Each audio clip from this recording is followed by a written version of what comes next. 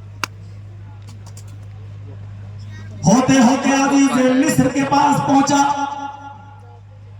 عزیز مصر نے اپنی بیوی سے کہا اس کی پرورش کرو، اچھی دیکھ ریکھ کرو، یہ ہمیں نفع پہنچائے گا، یہ ہم اس کو بیٹا بنا لیں گے۔ یوسف پلتے گئے، سنیے آگے ہم اپنی بات پر، یوسف پلتے گئے، بڑھتے گئے اور دھیرے دھیرے جوان ہو گئے۔ یہاں یوسف کی خوبصورتی بھی کھلتی گئی، حسن و جمال کے شہزادے، خوبصورت حسین و جمیل۔ یہاں عزیز مصر کی بیوی کی نیت بھی ان کے اوپر خراب ہونے لگی۔ ہاں، جس گھر میں پل رہے اسی گھر کی عورت عزیز مصر کی بیوی کی نیت اس کے اوپر خراب۔ لیکن یوسف علیہ السلام بچے رہے۔ دھیرے دھیرے یہ خبر مصر کی گلیوں میں پھیل گئی، ہر محلے میں، چپے چپے میں، علاقے علاقے میں پھیل گئی، اور مصر کی عورتیں چرچے کرنے لگی کہ دیکھو عزیز مصر کی بیوی کو کیا ہو گیا، اپنے غلام کو دل دے بیٹھی، اپنے غلام کو دل دے بیٹھی، اپنے غلام سے جا لگی، اپنے غلام کو دل دے بیٹھی، وہ اپنے غلام کے ساتھ مکالمہ کرنا چاہتی ہے۔ یہ خبر دھیرے دھیرے اڑتے اڑتے عزیز مصر کی بیوی کو بھی لگ گئی۔ عزیز مصر کی بیوی نے کہا اب اس کا کوئی حل نکالنا چاہیے، جب ہم کو بدنام ہی کیا جا رہا ہے تو ذرا ہم عورتوں کو بھی تو بلا کر دیکھیں جو بدنام کر رہی ہیں۔ عزیز مصر کی بیوی نے ان تمام عورتوں کو دعوت دے دی، اپنے گھر بلا لیا، دسترخوان لگا دیا، دسترخوان کے اوپر پھل فروٹ رکھ دیے اور سب کے ہاتھ میں ایک ایک چھری دے دی، اور جب کہا کھاؤ، ساری عورتیں پھل کاٹ کر کھانے لگی۔ اسی بیچ میں فرمایا یوسف ان عورتوں کے سامنے سے گزر جاؤ۔ حسین و جمیل یوسف، اور اب بالغ بھی ہو چکے ہیں، جب یوسف علیہ السلام ان عورتوں کے سامنے سے گزرے، ان مصر والیوں کی نظر جب یوسف علیہ السلام کے چہرے پر پڑی، حسین و جمیل رخسار پر پڑی، ان کی حسین و جمیل فگر پر پڑی، تو ساری مصر کی عورتیں چیخ پڑی، ما ھذا بشر ان ھذا الا ملک کریم، یہ کوئی بشر نہیں ہے، یہ کوئی انسان نہیں ہے، یہ تو انسان لگتا ہی نہیں ہے، اس کا حسن، اس کی خوبصورتی سے تو یہ انسان دکھائی نہیں دیتا ہے، ان ھذا الا ملک کریم، یہ کوئی مکرم و بزرگ فرشتہ دکھائی دیتا ہے۔ عزیز مصر کی بیوی نے فوراً کہا بس ہو گیا نا، دیکھ لیا نا، اب پتا ہے میں اس کو کیوں دل دے بیٹھی، یہی وجہ ہے۔ اب بتاؤ، جس محبت میں گرفتار ہوں اسی محبت میں تم بھی گرفتار ہو چکی ہو، یہاں تک کہ انسان ماننے سے بھی انکار کر دیا تم نے، تمہیں لگتا ہی نہیں کہ انسان ہے، ابھی تک تم میرا دل تھا، اب تم سب کا دل آ گیا ہے، بتاؤ میرا کیا قصور ہے؟ اس کی خوبصورتی ایسی ہے، اس کا فگر ہی ایسا ہے، اس کا جسم ہی ایسا ہے، ہر کوئی اس کے اوپر اپنی جان فدا کرنے کے لیے تیار ہے، میں نے بھی اپنی جان فدا کر دی، کیا غلطی ہے میری؟